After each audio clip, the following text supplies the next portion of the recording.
Terapia de Shock es el primer libro de cuentos de Alonso Núñez, escritor de la Ciudad de México, al que le fascina la ciencia ficción, la literatura oriental, las estéticas de lo épico, melancólico y la locura, además de los estudios narrativos, y que encontró en la colección Averno de Ediciones y Punto el medio para publicar sus siniestros relatos, acompañados de las ilustraciones de Miguel Lecumberri, la edición de Lucero García Flores y el tratamiento y la formación de Héctor García Charanzonet.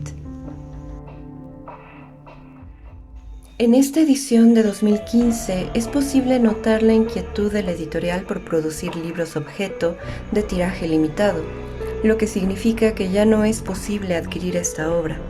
Terapia de Shock guarda en sí 12 relatos transgresores que abrazan la locura y que ponen en evidencia cómo puede llegar a ser tan terrible la mente humana. En ninguno de los cuentos de este libro hay descripciones extenuantes de los espacios o los personajes. De hecho, en solo 2 de ellos, Terapia de Shock y Esto eras tú, existe una definición más precisa de los elementos narrados.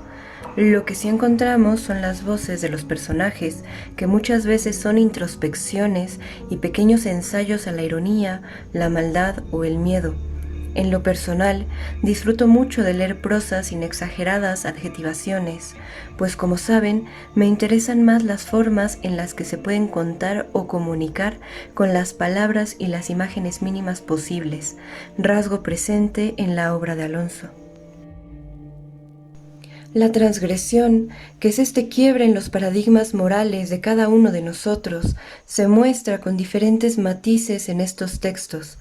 Al igual que la escritura cercana a la novela negra, todos estos cuentos producen rechazo y repudio hacia los personajes y el texto mismo, pero desde una escritura suspensiva que te impide dejar de leer. La cuna es un relato en el que la voz narrativa proviene de esta primera cama, dotada de una increíble conciencia y capaz de formular discursos sobre la naturaleza humana. Ese niño crecería para convertirse en un hombre, y como uno se comportaría. No me malinterpreten, no pretendo decir que todos los seres humanos son maldad pura ni nada por el estilo, simplemente son humanos. Está en su naturaleza buscar lo mejor para sí mismos y siempre que tengan la oportunidad, arrasar con cualquiera que represente un obstáculo para sus propios fines. Fue con estas reflexiones que caí en cuenta de lo obvio. El bebé que ahora descansaba en mí, el ser puro e inmaculado al que yo daba cobijo, era un humano en potencia. Este tipo de discursos reveladores, soliloquios, son una constante en la mayoría de los textos y parte fundamental para comprender desde la formalidad y la interpretación de los mismos. El ahorcamiento no es una opción. El que quiera morir no significa que esté dispuesto a experimentar la agonía de la asfixia. Indago opciones, busco alternativas, pero todas tienen riesgos, ninguna es segura. Es increíblemente ridículo lo difícil que puede resultar matarse, me digo a mí mismo, y una potente carcajada me golpea en la cabeza. Es el mundo, la vida burlándose de mí a pesar de que soy yo quien la ha visto desnuda. Soy yo quien debería reírse de ella, y entonces me pregunto si no será mi risa la que no se deja de escuchar. Los estudios literarios de Alonso se asoman en las líneas de sus cuentos, en unos más que otros, y resulta increíble cómo puede enseñarnos conceptos de la literatura y el arte de la más inimaginable manera. Verán, yo creo que es mejor conocer la diferencia entre estos dos géneros de manera sensorial que de forma meramente teórica. Estoy seguro de que así no lo olvidarán.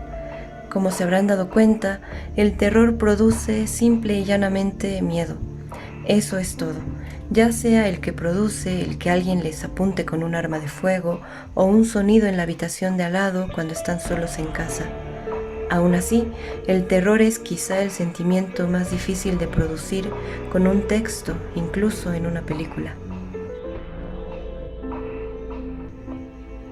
Además de escribir, Alonso lleva un taller de narrativa en la Escuela Nacional de Trabajo Social de la UNAM.